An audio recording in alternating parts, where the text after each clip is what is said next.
Alrighty, we got a replay here of Slanesh versus Greenskins from a recent tournament we hosted. The Phoenix King is on one side versus ODM's the green one. Greenskins versus Slanesh. And during that tournament, there was a sudden uptick in the use of the Demon Prince of Slanesh, which I was not sold on. After the stream, I did some testing with it, and it seems okay. It seems okay. So the theory behind it is Subperfect Musk. If you melee attack anybody, they lose 5 melee attack and melee defense. And then you can use Paragon of Excess, minus 5 melee attack aura, and the Fiendish Musk. If you're in melee, everyone around you gets minus 8 melee attack and some speed and stuff. So you can just stack up a whole bunch of minus melee attack buffs, plus the Mark of Slanesh. No, wait, damn it, where is it? There it is. Blissful Rapture, you can give yourself more melee attacks. So you just kind of out melee attack and melee defense stat people. That's okay. This Lord is around 2,500 to 3,000 gold, depending on how you kit them out. This one's kitted out to be more 3,000 gold, so it is like a quarter of your army, which feels like a lot, and only having 30 armor and 7,500 hit points. I mean, I'm not super sold on it, but I get it, right? So this was a kind of cool tech piece and people were bringing it up. Anyway, Slanesh brought the Mirror Guard and then a whole bunch of Devoted Marauders. We have 4 Hellstriders of Slanesh, 2 Seekers of Slanesh, and the Eternal Entourage, a Heartseeker of Slanesh ROR. The other side, the Greenskins brought triple Spinning Loon Knight Goblins, regular Goblins across the front line, a whole bunch of Squighearts to support Giant Roach Hag with Spirit Leech, Goblin Great Shaman with Vindictive Glare, don't even try an Itchy Nuisance, and we have a whole bunch of Orc Boarboy Biggins, 4 of them in fact, and we have 2 basic Spider Riders shooting. So, battle has begun. Quick little whip, Lash of Slanesh onto those Goblin ROR and Spirit Leeches, and Vindictive Glare is trying to poke down that Demon Prince of Slanesh, because he also has no healing whatsoever. Now, Slanesh in general doesn't have a lot of healing. This guy has literally none. Not even the one where stuff nearby him is low on leadership and he kind of heals a little bit. But the Exalted Keeper of Secrets have? Nah, nothing. So, what you get is what you get. Greenskins, the front line is engaged with Slanesh, and now they're starting to pull up some cavalry to deal with them, but the Demon Prince is going to land now with 61 melee attack and 55 melee defense versus 29 and 6. But quickly, one of the debuffs wears off. Oh, no, it's a Wah. A Wah gets popped, giving the Goblin Great Shaman up to 40 melee attack, and the Demon Prince of Slanesh is getting its ass kicked. It is not enjoying that whatsoever, even the Giant Roach Hag coming over to get some of the action. Now, Heartseekers of Slanesh and Hellstriders all coming in to try and help bail out the Demon Prince, who also throws out a Lash to give the whole army more melee attack buffs. But so far, the Greenskins are off to a very early lead, though the flanks are completely falling apart for the Greenskin Squigs. Boar Boys, Spider Riders were not able to hold back Hellstriders and Seekers. That's just a lot to ask out of them. So the dive on the Goblin Great Shaman did not work out, unfortunately for Slanesh. Both heroes, Hero and Lord for the Greenskins is very, very healthy. Meanwhile, the Demon Prince is down to about 1/3-ish HP. The other side, Itchy Nuisance, trying to lower the melee stats of the Eternal Entourage down just enough that the Orc Boarboy Biggins can trade back effectively onto them, though Boarboy Biggins have abysmal melee stats. They are buffed up by some bonus for large, but they largely rely on Wah or Wurzag's buff or something to make them viable. 22 base melee attack is just not going to be a lot versus the 50 melee defense of the Eternal Entourage, so we'll see how that goes as a rear charge comes in for the Boarboy Biggins too. Another was popped, making these melee stats much more viable. 46 apiece over here. And Slanesh's front line is winning overall, pushing through the Greenskin slowly but surely. And the back line is also going well, though the Spider Shaman and the River Troll Hag having a ton of health is keeping the balance of power afloat. Demon Prince of Slanesh is running off, chasing some goblins off the map, just trying to stay out of Spirit Leech and Vindictive Glare range, trying to stop taking any of that poke. Let like these full health Devoted Marauders and all of the Hellstriders and stuff keep bumping and grinding away. More Hellstriders in the back. Maybe they're going to run off some run at these routing units to keep them routing, but looks like not. They're actually just going to commit into the fight and trying to help out the Heartseekers, though the Mirror Guard are also here. The Heartseekers of Slanesh not quite down to that crumbling range yet. Remember, Seekers of Slanesh are demonic units, so if their leadership gets low enough, they will crumble away. The other Seeker of Slanesh is over here with 1 leadership. If it gets even a little bit lower at all, it will start that crumbling, and it's so low on HP already, the crumbling will just mean death. There it is. Crumbling, crumbling, gone. This pile is going well for Slanesh, this little pile right here. Goblin Great Shaman about to come in and change things around on that. I think the balance of power is a little over eager on how quickly it's putting Slanesh in the dumpster. Greenskins, I mean, they don't have a ton left on the battlefield here, with the Broken Tusks mob hanging in there, some goblins. That's about it, looking around. Yeah, just some goblins, so Still have a Mirror Guard. We still have a full health Devoted Marauder. We still have the heart, the Eternal Entourage, so this game can calm right down with that balance of power. More boars break, more goblins break, etc., etc. Mirror Guard barely hanging on, same with the Hellstriders.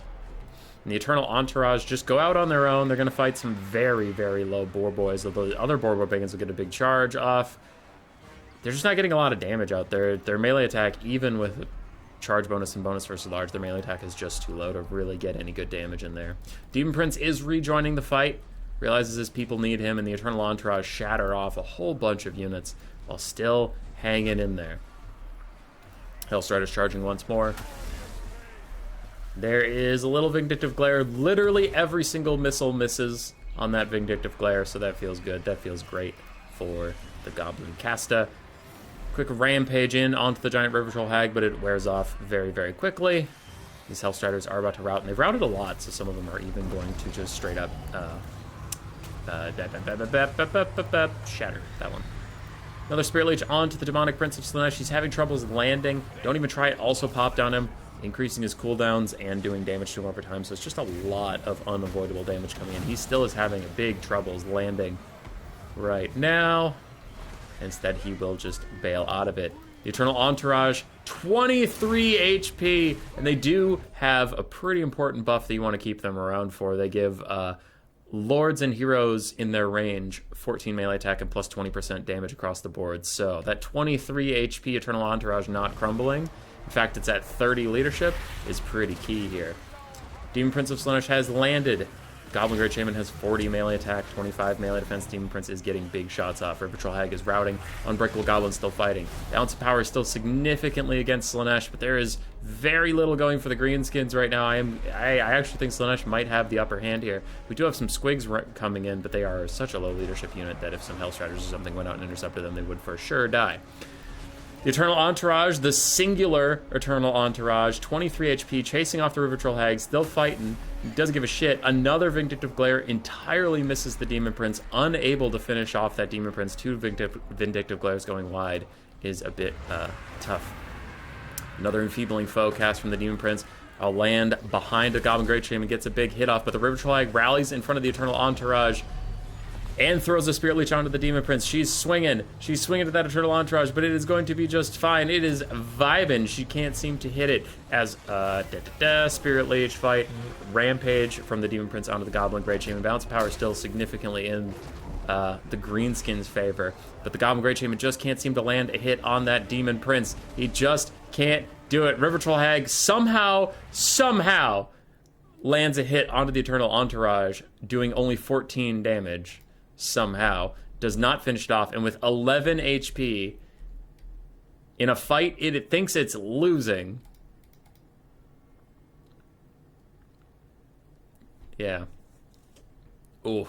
In a fight it thinks it's losing, still good enough to hold on. Goblin Great Shaman is going to rout. Squigs trying to finish off Hellstriders, but even the Hellstriders' leadership is going to hold. The Squigs are going to rout. Now it's down to just the River Troll Hag, who's still fighting the Eternal Entourage. 27 leadership. 27 leadership, and it got a charging bonus while in melee with the River Troll Hag charging somehow. All the Greenskins besides the River Troll Hag are pushed off the map. The Eternal Entourage finally dies, and the River Troll Hag tries to get her shit together. Hellstriders hanging in there, able to chase off the Squig herds, and another Spirit Leech comes out from the River Troll Hag onto the Demon Prince of Slaanesh. If she can kill this thing, she can rout off those Hellstriders and maybe get her Goblin Great Shaman friend back. Meanwhile, Feebling Foe cast onto her. 390, 330, 281 health on this Demon Prince of Slaanesh. If either of those last two Vindictive Glares had hit him in any capacity, this might be a very different game. His leadership goes down to -8. He is going to start crumbling just a little bit. He's crumbling, but the River Troll Hag suddenly terror routs, causing the game to end because there were literally no Greenskin units that weren't routing. A terror rout does count as a rout. And that is GG. Somehow, the Greenskins had some real bad RNG, though to be fair, so did Slaanesh. That Demon Prince landed on the Spider Shaman at the very start, missed a lot of attacks he had no business missing, and got hit by like literally every single counterattack by the Greenskins. So that was unlucky. And then later on, 2 missed Vindictive Glares and a lot of missed melee attacks by the Riverdale High Gun to the Eternal Entourage just made this a very unlucky game for both sides, but quite close. Almost 2,000 value on the Demon Prince, did not pay for himself.